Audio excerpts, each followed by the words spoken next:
Hi, this is an explanation of problem 7-27, which is talking about sell or process further. So the gist of this one is that there is a company and they make cleaning compounds, and one of the products that they make is something called grit. And they can take this gritty grit, which is kind of like Comet. You could kind of think of that like Comet.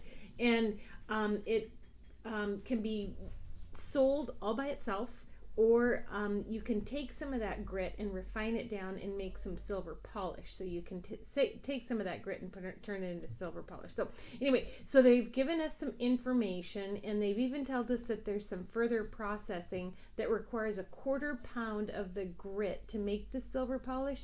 And then there's some processing costs that go along with making that silver polish, and they provided us with that here.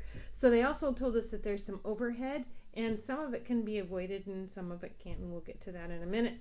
And anyway, and they give us some information about the advertising and the variable costs and so on and so forth. And they're saying, you know what, we actually don't know if it is beneficial to us to continue to further process this grit or this Comet and make it into a polish, even though it sells for more.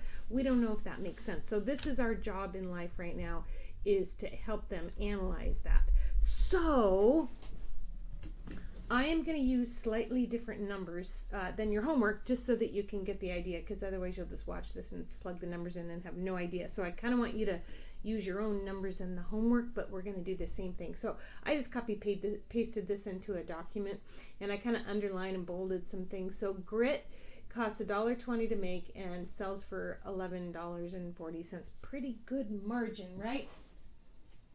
So this is what we're trying to figure out, if it makes sense just to continue to sell this grit and forget about this polish stuff. Because you can see that the polish only sells for $6 a jar. So what do we do? So the make or process further, the sell or process further, is actually a pretty straightforward computation. But let's take a look. It says, what's the incremental contribution margin from processing the grit into silver polish? So what I did is I made you a spreadsheet. So it says the incremental silver polish revenue is $6. So if you look back on the problem, it basically tells us that the silver polish sells for $6 a bottle. So that is part of the incremental revenue. However, what I have to do is subtract out a little bit of the opportunity cost of making the grit. In other words, if you go back over here, it says the further processing requires 1/4 of a pound of grit. So they cannot sell the grit if they're going to use it in the silver polish. So we have to take 1/4 of that pound of grit and actually take it away from our overall revenue. So it just said, I just put an opportunity cost is what I called it here. So the grit sells for $11.40. I'm going to take 1/4 a pound of that, and I'm going to subtract that out of the revenue that we're actually going to earn for that silver polish. So my incremental revenue per jar of that silver polish is $3.15. So I'll leave that there for you to, maybe I'll post that spreadsheet too, so you can kind of think about that.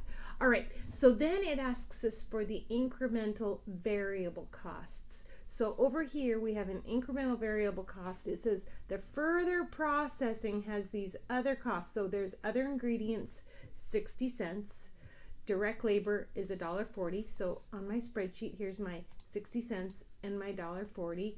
And then it tells us about variable manufacturing overhead costs, which is 25% of direct labor. Well, we know how to do that, don't we?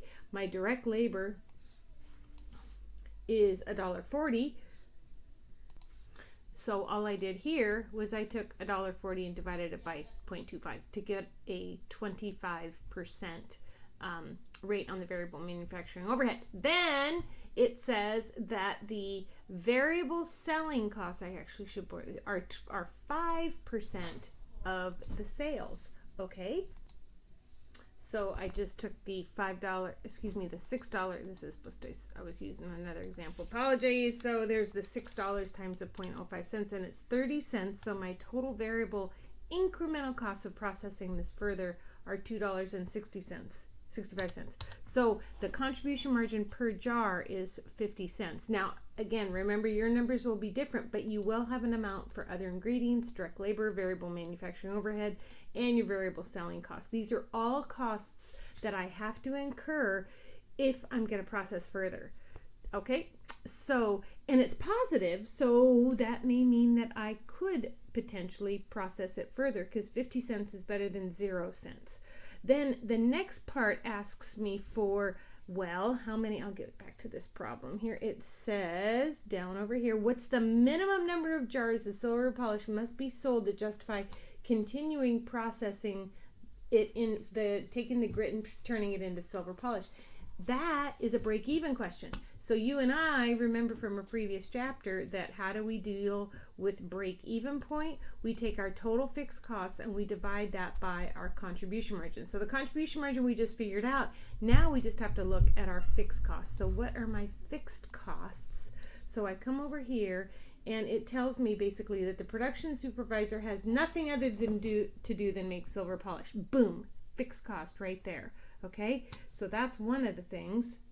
And upon further inspection, it says there's nothing to do with this depreciation right here, but it says that the advertising costs for the silver polish are $1,700 a month. That's an avoidable fixed cost.